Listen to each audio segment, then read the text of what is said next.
Homily 68. On the new Sunday of AntiPascha, the discourse of Kirill of Minsk on the renewal of the resurrection of Christ, and concerning the artos, and concerning the examination and the assurance of the Lord.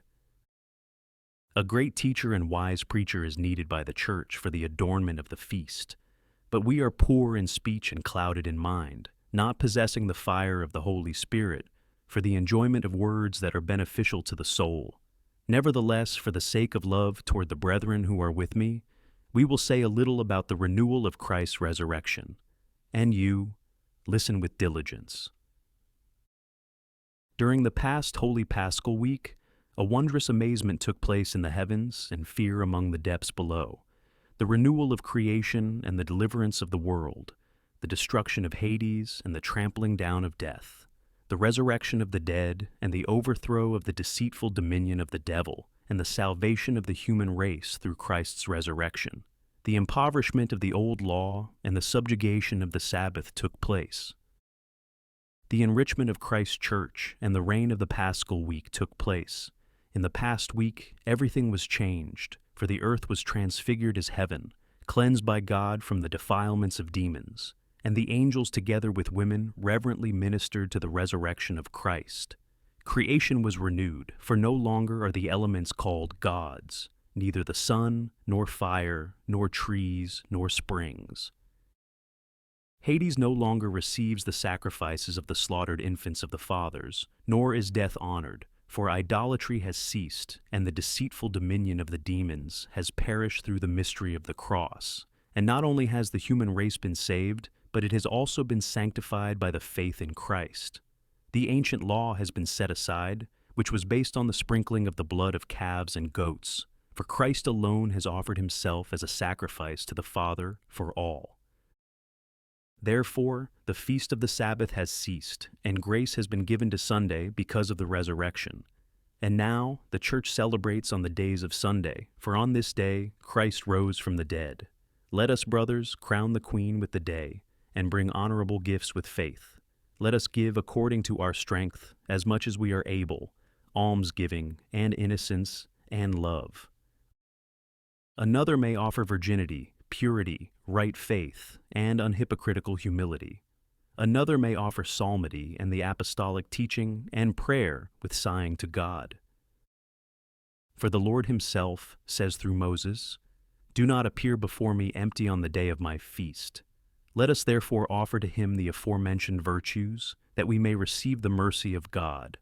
For he will not deprive of good things those who walk with faith. For he says, "Those who glorify me, I will glorify." Let us joyfully praise this new week, in which we celebrate the renewal of Christ's resurrection.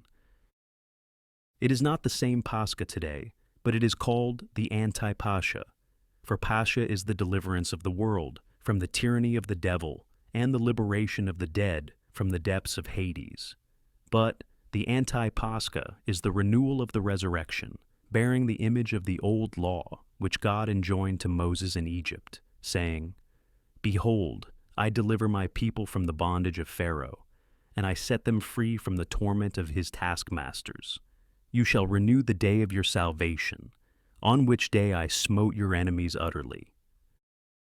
Thus even now we too renew it, celebrating the victorious day of Christ, on which he accomplished salvation for the whole world, having conquered the ruler of the power of darkness. For this reason, the artos bread from Pascha, even until now, has been consecrated in the Church. And today it is broken upon the priestly trays, for the remembrance of the unleavened loaves carried upon the heads of the Levites from Egypt through the wilderness, until they passed through the Red Sea.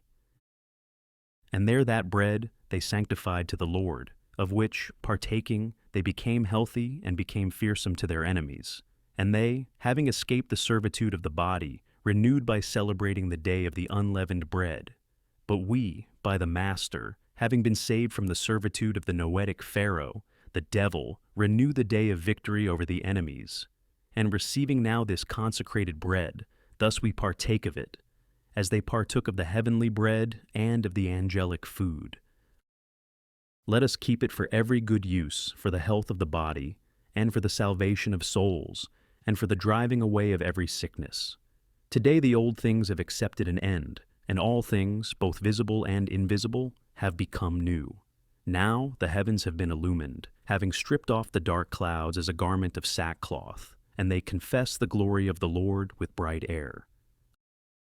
I am not speaking of these visible heavens, but of the noetic ones, the apostles who today on Sion, having entered unto him, recognize the Lord, and, having forgotten all sorrow and grief, and having cast away the fear of the Jews, and having been overshadowed by the Holy Spirit, clearly proclaim the resurrection of Christ.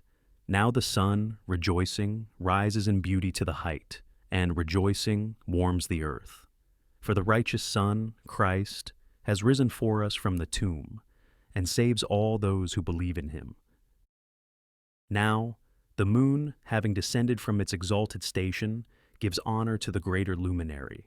Already the old law, according to the Scripture, together with the Sabbaths, has ceased, and the Church gives honor to the law of Christ with the Sunday. Now the winter of sins has ceased through repentance, and the ice of unbelief has melted away through the knowledge of God. The winter of pagan idolatry, therefore, has ceased through the apostolic teaching and the faith of Christ, and the ice of Thomas's unbelief has melted away by the manifestation of Christ's side. Today the spring adorns itself, enlivening the earthly nature, and the stormy winds, now gently blowing, nourish the fruits, and the earth, nurturing the seeds, brings forth green grass. The spring, therefore, is the beautiful faith of Christ, which through baptism again brings forth the nature of man, and the stormy winds are the sinful thoughts, which through repentance have been transformed into virtue, and bear fruits profitable for the soul, and the earth of our nature, receiving the word of God as a seed, and being watered by the Spirit of the fear of salvation, brings forth fruit. Now the newly born lambs and the young goats swiftly run along their paths, leaping and quickly returning to their mothers, rejoicing, and the shepherds, piping with joy, glorify Christ. By lambs I mean those meek people from among the nations, and by young goats, the idol worshippers of the unbelieving lands, who, through the calling of Christ and the apostolic teaching and through miracles, quickly submitted to the law and, having turned to the Church of Christ, suck the milk of instruction, and having become teachers of Christ's flock from among all who pray, they glorify Christ God, who has gathered wolves and lambs into one flock. Now the trees are putting forth their summer growth, and the blossoms of sweet fragrance are blooming, and already the gardens are giving forth a sweet scent, and the laborers, toiling with hope, call upon Christ, the giver of fruits. For we were formerly like trees of the forest, having no fruit. But now the faith of Christ has been grafted into our unbelief, and holding to the root of Jesse, sending forth the blossoms of virtues, we await from Christ the return to the life of paradise. Likewise, let the presbyters and abbots, laboring for the church, await their reward from Christ. Now the plowman of the word, bringing the rational lambs to the spiritual yoke, and deepening the gentle plow into the noetic furrows, and drawing forth the furrow of repentance, and scattering the spiritual seed, rejoice with the hopes of future good things. Today all that was old has accepted an end, for behold, all things have become new because of the resurrection. Now the apostolic rivers are overflowing, and the pagan fish are bringing forth fruit, and the divine fishermen, having searched out the depth of humanity, find the church's net full of the catch. For by rivers, the prophet said, the earth shall be divided, and the people will see and be greatly troubled, the ungodly ones. Now the diligent bee of the monastic image, displaying her wisdom, amazes all. For just as they, living by self-sustenance in the deserts, astonish both angels and men, so also these, flying forth to the flowers, create a honeyed comb, that they may provide sweetness to men, and necessities to the church. Now, all the sweet-voiced birds, nesting among the ranks of the church, rejoice. For the prophet said, the bird has found for itself a nest, even your altar, O Lord God of hosts, which are the ranks of the church, bishops, priests, abbots, deacons, and readers, each singing his own song, glorifying the Lord with voices that do not cease. Today all the ranks of the saints are renewed, receiving a new life in Christ. The prophets and patriarchs, having labored, rest in the life of paradise. The apostles, having suffered together with the martyrs, are glorified both in heaven and on earth. The martyrs and confessors, having endured sufferings for Christ, are crowned together with the angels. The kings and princes who are rightly believing are saved through the obedience to the holy books. The virgins and those living the monastic life, bearing their cross with patience, follow after Christ as the first fruits from the earth to heaven. Those who fast and the desert dwellers, having received the reward for their labors from the hand of the Lord, rejoice with the saints in the heavenly city. Today, for the new people, there is the feast of the renewal of the resurrection of Christ, and all things new are brought to the Lord. From the nations, faith; from the Christians, offerings; from the priests, holy sacrifices; from the rulers of the world, God-loving almsgiving; from the nobles, care for the church; from the righteous, humility; from the sinners, true repentance; from the ungodly, conversion to God; from those who hate, spiritual love. Let us also ascend, brothers, now in mind to the upper room of Sion, for there the apostles were gathered, and the Lord Jesus Christ himself, when the doors were shut, appeared in the midst of them, and said, "Peace be unto you," and filled them with joy. Then the disciples rejoiced, having seen the Lord, and they cast away all bodily sorrow and fear of heart, for spiritual boldness was given to their souls through the knowledge of their Master, as he uncovered his ribs before all, and showed to Thomas the wounds from the nails on his feet and hands. For Thomas had not been with the disciples at the first appearance, and had not seen the Lord. And hearing that he had risen, Thomas did not disbelieve, as though thinking it a lie, but desiring to be an eyewitness of Christ, he spoke thus: "Unless I place my hand into his ribs, and my finger into the wounds of the nails, I will not believe." Therefore the Lord, not reproaching him, said, "Bring your hand and see the opening of my ribs, and believe, for it is I myself. For even before you, the patriarchs and the prophets sought after me, and, having understood, believed in my coming in the flesh. Examine first for me the writing of Isaiah, where it is said, 'He was pierced in his ribs with a spear. I was pierced in the ribs, so that from the rib of the fallen Adam I might raise him up.' And shall I turn away from you who do not believe? Touch me, for it is I myself, whom Simeon earlier touched, and through faith asked to depart in peace. And do not be unbelieving like Herod, who, having heard of my birth, said to the Magi, 'Where is Christ being born, that I too may go and worship him?' But in his heart was plotting my murder. Yet even though he slew the infants, he did not find the one he sought. For the wicked, he said, shall seek me, and shall not find me. Believe and have me, O Thomas, and know me as Abraham, to whom I came under the oak with 2 angels, and he, having recognized me, called me Lord. And concerning Sodom, he prayed that I might not destroy it, if there were even 10 righteous men within it. Do not be unbelieving like Balaam, who prophesied by the Holy Spirit concerning my coming for the peace of the world, but afterward, for the sake of reward, was led astray and perished. Believe and have me, O Thomas, for it is I myself, whom Jacob saw by night upon the ladder being established. And he again recognized me through the Spirit when I wrestled with him in Mesopotamia. For then I promised him that I would be incarnate from his lineage.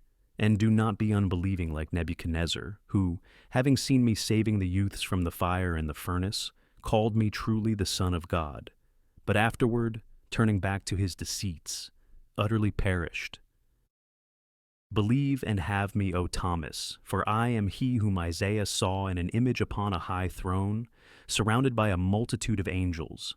I am he who appeared to Ezekiel in the midst of the living creatures, in human form, and I prefigured you in the wheels, which were upheld by the living creatures and were lifted up together with me. For at that time the living Spirit was in the wheels, and now the Holy Spirit breathes in you. I am he whom Daniel saw upon the clouds of heaven in the likeness of the Son of Man, coming to the Ancient of Days. And he wrote concerning me that authority was given to me by God the Father, and the kingdom both in heaven and on earth, for the present and the future endless age. Bring here your finger, O twin, and see my hands with which I opened the eyes of the blind, gave hearing to the deaf, and made the mute sweet-voiced. See also my feet, with which I walked before you upon the sea, and visibly trod upon the air, and, having descended into the depths, trampled down the darkness of Hades, and journeyed on the road to Emmaus with Luke and Cleopas. And do not be unbelieving, but believing. Then Thomas answered and said, I believe, O Lord, that you yourself are Christ, my God, of whom the prophets wrote beforehand, foreseeing by the Spirit, whom Moses prefigured in the law, whom the priests and Pharisees rejected, against whom the scribes and the Jews, out of envy, mocked, whom Pilate, together with Caiaphas, condemned to crucifixion, whom God the Father raised from the dead. I see the ribs from which blood and water poured forth, the water that the defiled earth might be cleansed, and the blood that human nature might be sanctified. I see your hands which formerly fashioned all creation, planted paradise and formed man, which blessed the patriarchs, anointed kings, and sanctified the apostles. I see your feet, which when touched by the harlot, brought the forgiveness of sins, at which a widow first fell down and received her son back alive from the dead with his soul. At these feet, the woman with an issue of blood, having touched the hem of the garment, was healed from her affliction. And I, O Lord, believe that you are my Lord and my God. And Jesus said to him, Because you have seen me, you have believed. Blessed are those who have not seen and have believed. Therefore, brothers, let us believe in Christ our God who was crucified, and let us bow down before him and glorify the one who rose again. Let us believe in him who appeared to the apostles and sing praises to him who showed his ribs to Thomas. Let us glorify him who came to bring us to life and proclaim him who enlightened us. Let us magnify him who has granted us an abundance of all good things, recognizing in him the one of the Trinity, the Lord God and Savior, Jesus Christ, to whom belongs glory, together with the Father and the Holy Spirit, now and ever and unto the ages of ages. Amen.